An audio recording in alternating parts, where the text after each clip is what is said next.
Il pèse 6,5 kg pour 40 cm de haut, le dernier bébé de l'université de Reims.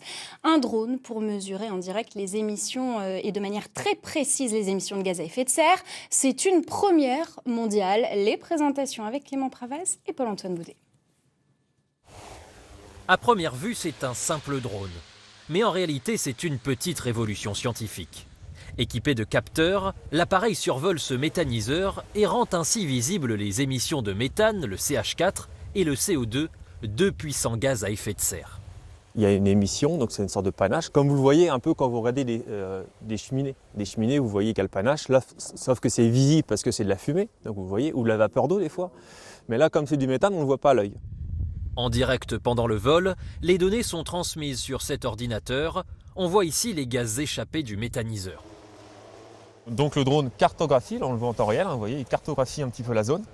Et on arrive à voir les pics de CO2. Regardez là, hop, regardez, hop, CO2. Vous voyez là, il monte, hop, là on est dedans. Là on est dans le panache, vous voyez, CO2, CH4.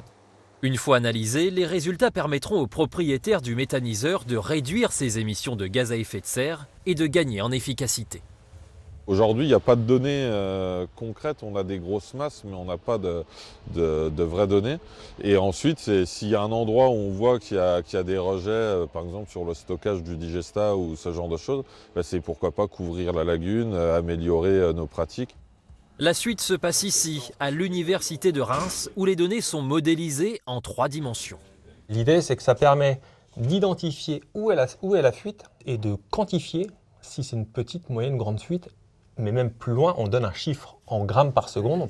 C'est au sein de ce laboratoire qu'a été conçu le capteur qui équipe le drone. En analysant la lumière qui le traverse, il est capable de reconnaître une molécule donnée. On a une diode laser et un détecteur et on regarde l'interaction entre le faisceau laser et les molécules. On arrive à déterminer l'empreinte spectrale de la molécule. Dans la salle d'à côté, les pièces du capteur sont imprimées en 3D. C'est la force de ce laboratoire, tout est conçu sur place.